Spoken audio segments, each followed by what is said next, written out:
இனிய கார்த்திகை திருநாள் வாழ்த்துக்கள்.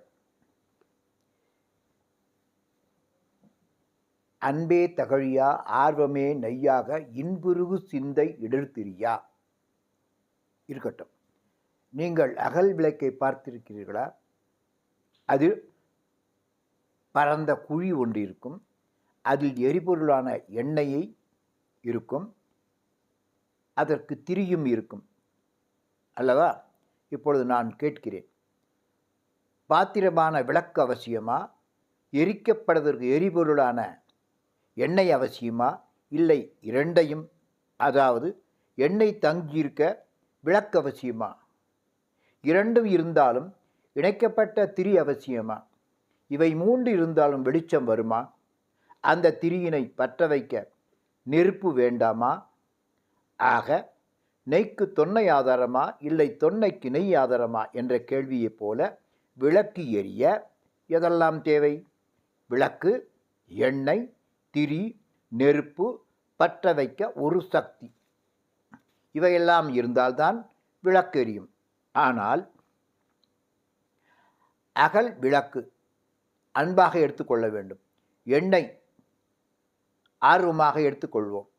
திரி ஆனந்தத்தால் கரைந்த மனம் என்று எடுத்துக்கொள்வோம். இதுபோக விளக்கினை ஏற்ற மனம், அதாவது எண்ணம் வேண்டும்.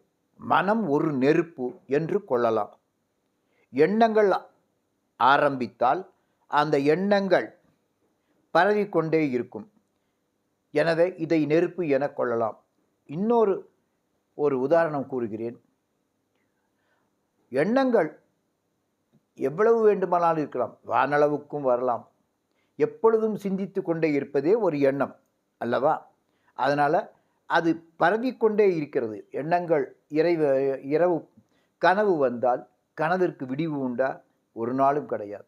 எண்ணங்கள் அலைபாய்த்து கொண்டே இருக்கும். அலைபாயுதே கண்ணா என் மனம் அலைபாயுதே அப்படின்னா என்ன அர்த்தம்? எப்பொழுதும் எண்ணங்கள் எப்பொழுதும் பரவிக்கொண்டே இருக்கும். இதை நெருப்பு என கொள்ளலாம். விளக்கினை ஏன் ஏற்றுகிறோம்? இருள் அகல. இதற்கு ஒரு கதை கூட மகாபாரதத்தில் உண்டு. துரியோதனனுக்கும்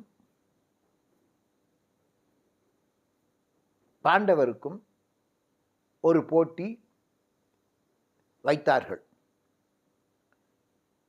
அதாவது ஒரு அறை முழுவதும் நிறைந்து இருக்க வேண்டும். அதில் ஒரு சிறு இடங்கூட இடைவெளி இருக்கக்கூடாது. அந்த அறை முழுவதும் நிரம்பி இருக்க வேண்டும் என்ற நிபந்தனையுடன் போட்டி வைக்கப்பட்டது. இதில் யார் ஜெயிக்கிறார்களோ அவர்களுக்கு பரிசு வழங்கப்படும் என கூறினார்கள். துரியோதனன் யோசித்தான். அந்த அறை முழுவதும் வைக்கோலையும் மற்ற பொருட்கள் நிரப்பி சுத்தமாக அடைத்து விட்டான். சிறிது நேரம் கழித்து தர்மபுத்திரருக்கு ஒரு அறை வழங்கப்பட்டது. அறை என்றால் ரூம். தர்மபுத்திரனோ அறையின் நடுவில் ஒரு அகல் விளக்கை வைத்து அதனை எரியும்படி செய்தான். அதன் ஒளி அந்த அறை முழுவதும் நிரம்பியது. எந்த இடத்திலும் ஒளி இல்லாமல் இல்லை. இந்த 2 பேரில் யார் வெற்றி பெற்றார்கள்? முடிவு உங்கள் கையில்.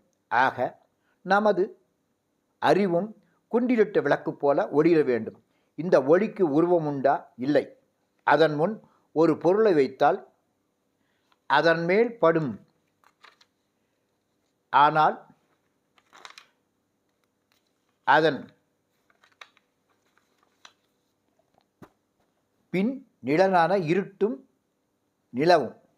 ஆக பூர்ண அகல் விளக்கின் வெளிச்சம் போல நாம் பக்தி செலுத்த வேண்டும்.